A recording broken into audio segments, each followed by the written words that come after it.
దేవుని నామానికి మహిమ కలుగును గాక. ఆమేన్. ఒక సంవత్సరం ప్రణాళికతో అనుదిన బైబిల్ పఠనం. ఈరోజు 8 జూన్ 2025.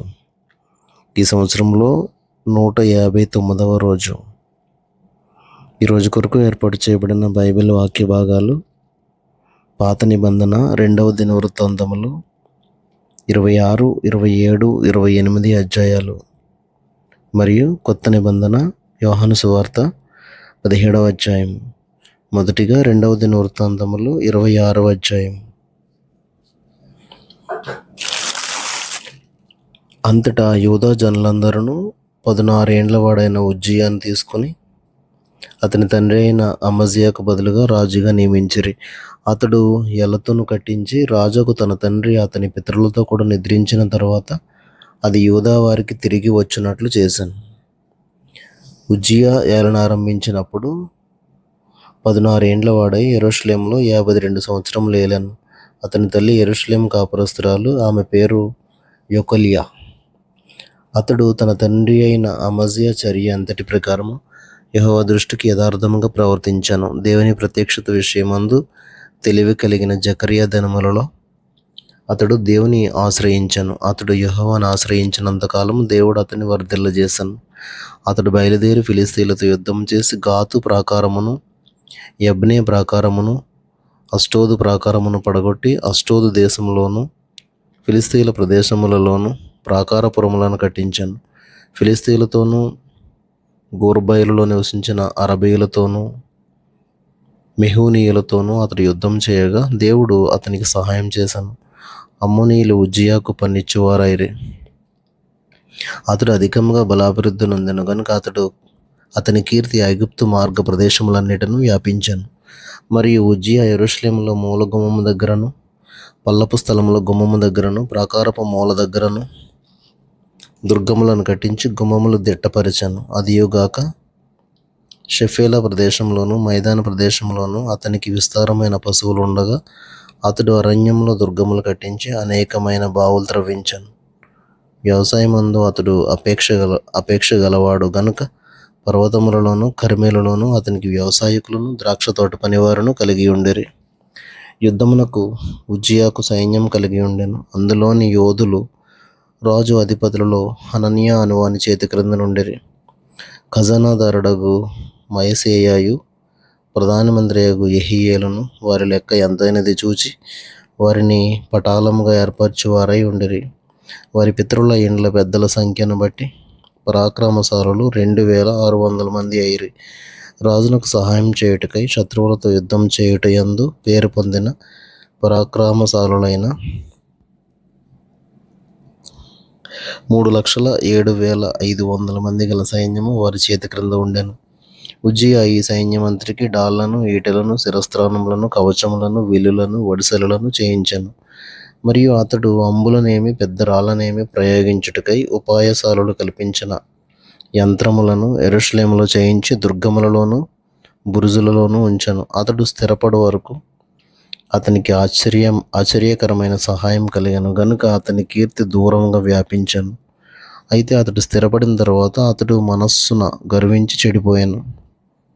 అతడు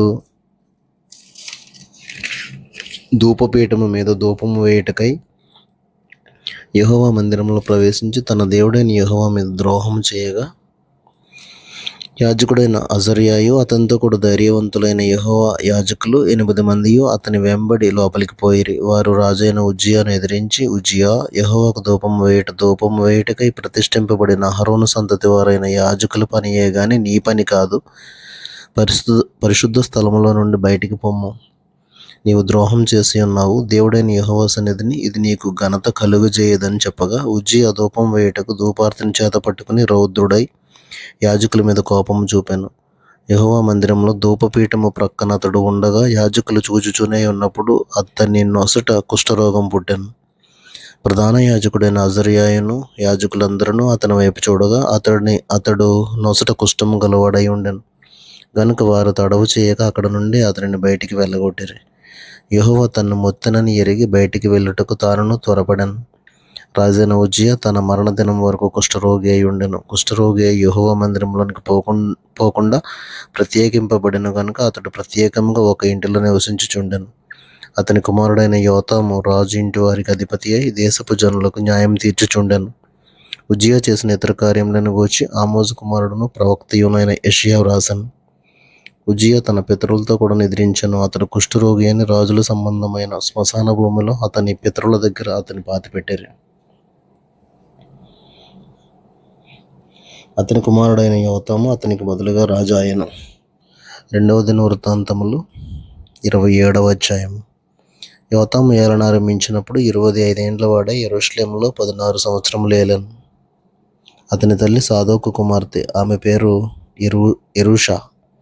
యెహోవా మందిరంలో ప్రవేశించుట తప్ప అతడు తన తండ్రి అయిన ఉజ్జియా యొక్క చర్య అంతటి ప్రకారం చేయుచు యెహోవా దృష్టికి యథార్థముగానే ప్రవర్తించెను. అతని కాలంలో జనులు మరింత దుర్మార్గముగా ప్రవర్తించుచుండిరి. అతడు యెహోవా మందిరపు ఎత్తు ద్వారమును కట్టించి ఓపెలు దగ్గరనున్న గోడ చాలా మటుకు కట్టించెను. మరియు అతడు యూదా పర్వతములలో ప్రాకారపురములను కట్టించి అరణ్యములలో కోటలను దుర్గములను కట్టించెను. అతడు అమ్మోనీయుల రాజుతో యుద్ధం చేసి జయించెను గనుక అమ్మోనీయులు ఆ సంవత్సరం అతనికి 200 మనుగుల వెండిని, 10,000 కొలల గోధుమలను, 10,000 కొలల యవలను ఇచ్చిరి. ఈ ప్రకారముగా అమ్మోనీయులు మరు సంవత్సరమును 3వ సంవత్సరమును అతనికి చెల్లించిరి. ఇలాగను యోతాము తన దేవుడైన యెహోవా దృష్టికి యథార్థంగా ప్రవర్తించి బలపరచబడెను. యోతాము చేసిన ఇతర కార్యములను గూర్చియు అతడు చేసిన యుద్ధములన్నిటిని గూర్చియు అతని చర్యను గూర్చియు ఇశ్రాయేలు యూదా రాజుల గ్రంథమందు రాయబడి ఉన్నది. అతడు ఏలన ఆరంభించినప్పుడు 25 ఏండ్ల వాడై యెరూషలేములో 16 సంవత్సరములు ఏలెను. యోతాము తన పితరులతో కూడా నిద్రించెను. అతడు దావీదు పట్టణమందు పాతిపెట్టబడెను. అతని కుమారుడైన ఆహాజు అతనికి బదులుగా రాజు ఆయను. 2వ దినవృత్తాంతములు 28వ అధ్యాయము. ఆహాజు ఏలన ఆరంభించినప్పుడు 20 సంవత్సరముల వాడై యెరూషలేములో 16 సంవత్సరములు ఏలెను. అతడు తన పితరుడైన దావీదు వలె యెహోవా దృష్టికి యథార్థంగా ప్రవర్తింపలేదు. అతడు ఇశ్రాయేలు రాజుల మార్గములందు నడిచి బయలు దేవత రూపములుగా పోత విగ్రహములను చేయించెను. మరియు అతడు బెన్ హిన్నోము లోయందు ధూపం వేసి ఇశ్రాయేలీయుల ఎదుట నుండి యెహోవా తోలివేసిన జనముల హేయక్రియల చొప్పున తన కుమారులను అగ్నిలో దహించెను. అతడు ఉన్నత స్థలములలోను కొండల మీదను ప్రతి పచ్చని చెట్టు క్రిందను బలులు అర్పించుచు ధూపం వేయుచు వచ్చాను. అందుచేత అతని దేవుడైన యెహోవా అతనిని సిరియా రాజు చేతికి అప్పగించాను. సిరియన్లు అతన్ని ఓడించి అతని జనులలో చాలా మందిని చెరపట్టుకుని దమస్కునకు తీసుకుని పోయిరి. అతడును ఇశ్రాయేలు రాజు చేతికి అప్పగింపబడెను.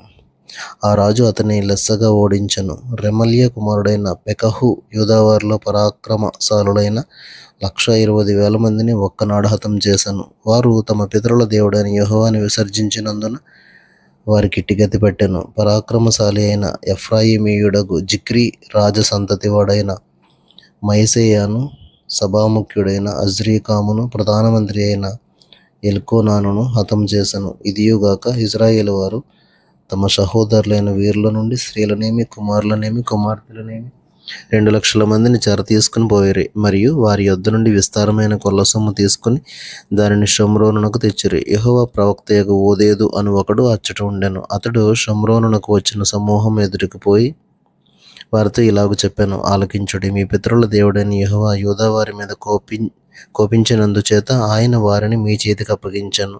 మీరు ఆకాశమునంటున్నంత రౌద్రముతో వారిని సంహరించితిరి. ఇప్పుడు మీరు యూదావారిని యెరూషలేము కాపురస్తులను మీ కొరకు దాసులుగాను దాసురాండ్రుగాను లోపరుచుకొనదలిచి ఉన్నారు. మీ దేవుడైన యెహోవా దృష్టికి మీరు మాత్రం అపరాధులు కాకై ఉన్నారా? యెహోవా మహోగ్రత మీ మీద రేగి ఉన్నది గనుక నా మాట ఆలకించి మీ సహోదరులలో నుండి మీరు చెరపట్టిన వీరిని విడిచిపెట్టుడి. అప్పుడు ఎఫ్రాయిమీయుల పెద్దలలో యోహానాను కుమారుడైన అజర్యా, మెషిల్లేమోతు కుమారుడైన బెరెక్యా, షల్లూము కుమారుడైన యెహిజ్కియా, హద్లాయి కుమారుడైన అమాసా అనువారు యుద్ధం నుండి వచ్చిన వారికి ఎదురుగా నిలవబడి వారితో ఇట్లనిరి, యెహోవా మన మీదికి అపరాధ శిక్ష రప్పించినట్లు మీరు చేసి ఉన్నారు.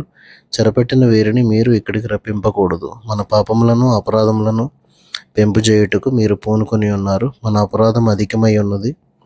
ఇజ్రాయేలు వారమైన మన మీద మహోగ్రత రేగి ఉన్నది. కాగా అధిపతులను సమాజంగా కూడిన వారును కన్నులారా చూచుచుండగా ఆయుధస్తులు చెరపట్టిన వారిని కొల్ల సొమ్మును విడిచిపెట్టిరి. పేర్లు ఉదాహరింపబడిన వారు అప్పుడు లేచి చెరపట్టబడిన వారిని చేపట్టి దోపు సొమ్ము చేత వారిలో వస్త్రహీనులైన వారికి బట్టలు కట్టించి వారికి వస్త్రములను పాదరక్షలను ధరింపజేసి అన్నపానములిచ్చి తలలకు నూనె పెట్టించి వారిలో బలహీనులైన వారిని గాడిదల మీద ఎక్కించి ఖర్జూర వృక్షములు గల పట్టణముగు ఎరుకోకు వారి సహోదరుల యొద్దకు వారిని తోడుకొని వచ్చారు. తరువాత వారు షోమ్రోనునకు మరలా వెళ్ళిరి. ఆ కాలమందు ఎదోమీయులు మరలా వచ్చి యూదా దేశమును పాడు చేసి కొందరిని చెరపట్టుకుని పోగా రాజైన ఆహాజు తనకు సహాయం చేయడని అష్షూరు రాజుల యొద్దకు వర్తమానం పంపాను.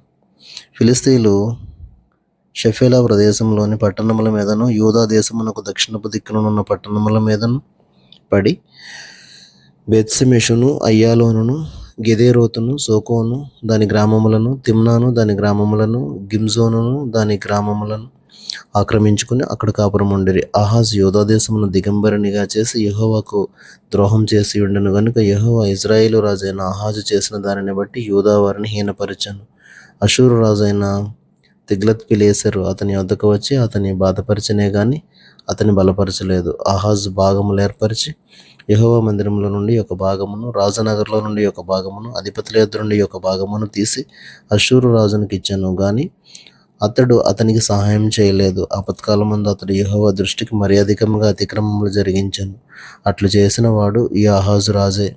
ఎట్లనగా సిరియా రాజుల దేవతలు వారికి సహాయం చేయుచున్నవి గనుక వాటి సహాయం నాకును కలుగునట్లు నేను వాటికి బలులు అర్పించదని అనుకుని తన్ను ఓడించిన దమస్కు వారి దేవతలకు బలులు అర్పించాను. అయితే అవి అతనికిని ఇజ్రాయేలు వారికిని నష్టమునకి హేతువులాయను.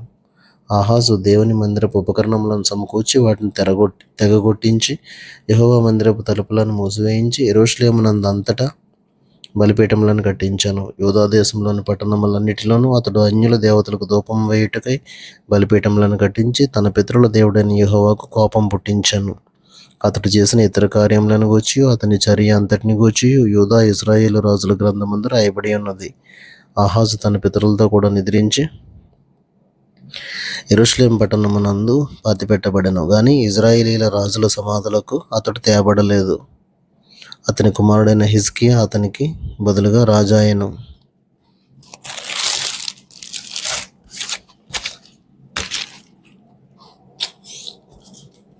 క్రొత్త నిబంధన యోహాను సువార్త 17వ అధ్యాయము 26 వచనాలు.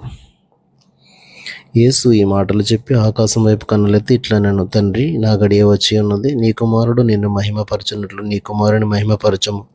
నీవు నీ కుమారునికి ఇచ్చిన వారికి అందరికీ ఆయన నిత్యజీవం అనుగ్రహించినట్లు సర్వ శరీరుల మీదను ఆయనకు అధికారం ఇచ్చితివి. అద్వితీయ సత్య దేవుడవైన నిన్నును నీవు పంపిన యేసుక్రీస్తును ఎరుగుటయే నిత్యజీవము. చేయుటకు నీవు నాకు ఇచ్చిన పని నేను సంపూర్ణంగా నెరవేర్చి భూమి మీద నిన్ను మహిమపరిచెదని. తండ్రి, లోకం పుట్టక మునుపు నీ యొద్ద నాకు ఏ మహిమ ఉండెనో ఆ మహిమతో నన్ను ఇప్పుడు నీ యొద్ద మహిమపరచము. లోకము నుండి నీవు నాకు అనుగ్రహించిన మనుషులకు నీ నామమును ప్రత్యక్షపరచితిని. వారు నీ వారై ఉండరి. నీవు వారిని నాకు అనుగ్రహించితివి. వారు నీ వాక్యము గైకొని ఉన్నారు. నీవు నాకు అనుగ్రహించిన మాటలు నేను వారికి ఇచ్చి ఉన్నాను. వారు ఆ మాటలను అంగీకరించి నేను నీ యొద్ద నుండి బయలుదేరి వచ్చుతునని నిజముగా ఎరిగి నీవు నన్ను పంపితువని నమ్మిరి గనుక నీవు నాకు అనుగ్రహించినవన్నీ నీ వల్లనే కలిగినవని వారు ఇప్పుడు ఎరిగి ఉన్నారు. నేను వారి కొరకు ప్రార్థన చేయుచున్నాను, లోకము కొరకు ప్రార్థన చేయట్లేదు. నీవు నాకు అనుగ్రహించి ఉన్నవారు నీ వారైనందున వారి కొరకే ప్రార్థన చేయుచున్నాను. నావన్నీయు నీవి, నీవియు నావి. వారి యందు నేను మహిమపరచబడి ఉన్నాను. నేనికను లోకంలో ఉండను గాని వీరు లోకంలో ఉన్నారు. నేను నీ యొద్దకు వచ్చుచున్నాను. పరిశుద్ధుడైన తండ్రి, మనం ఏకమై ఉన్నలాగున వారును ఏకమై ఉండునట్లు నీవు నాకు అనుగ్రహించిన నీ నామమందు వారిని కాపాడము. నేను వారి యొద్ద ఉండగా నీవు నాకు అనుగ్రహించిన వారిని నీ నామమందు కాపాడితిని. నేను వారిని భద్రపరిచితిని గనుక లేఖనము నెరవేరునట్లు నాశనపుత్రుడు తప్ప వారిలో మరి ఎవడును నశింపలేదు.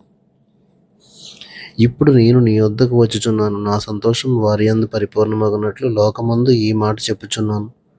వారికి నీ వాక్యం ఇచ్చి ఉన్నాను. నేను లోక సంబంధిని కానట్టు వారును లోక సంబంధులు కారు.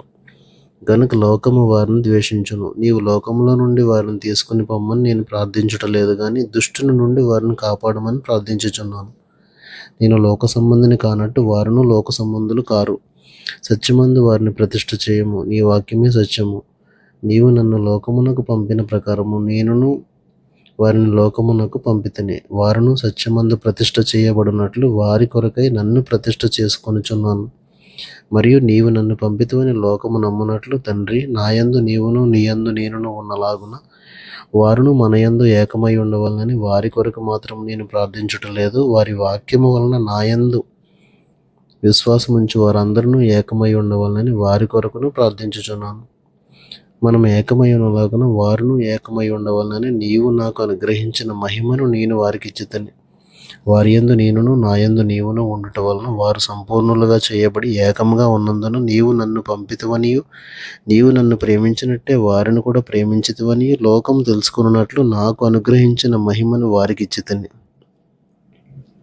తండ్రి, నేనెక్కడ ఉందునో అక్కడ నీవు నాకు అనుగ్రహించిన వారును నాతో కూడా ఉండవలననియు నీవు నాకు అనుగ్రహించిన నా మహిమను వారు చూడవలననియు కోరుచున్నాను. జగత్తు పునాది వేయబడక మునిపే నీవు నన్ను ప్రేమించితివి. నీతి స్వరూపుడవగు తండ్రి, లోకము నిన్ను ఎరగలేదు, నేను నిన్ను ఎరుగుదును. నీవు నన్ను పంపితువని నీవెరిగి ఉన్నావు. నీవు నన్ను పంపితువని వీరెరిగి ఉన్నారు. నీవు నా యందు ఉంచిన ప్రేమ వారి యందు ఉండునట్లును నేను వారి యందు ఉండునట్లును వారికి నీ నామమును తెలియజేసేదని ఇంకను తెలియజేసేదనని చెప్పాను. దేవుడు తన పరిశుద్ధ వాక్యమును మన వినికిడిలో దీవించును గాక. ఆమేన్.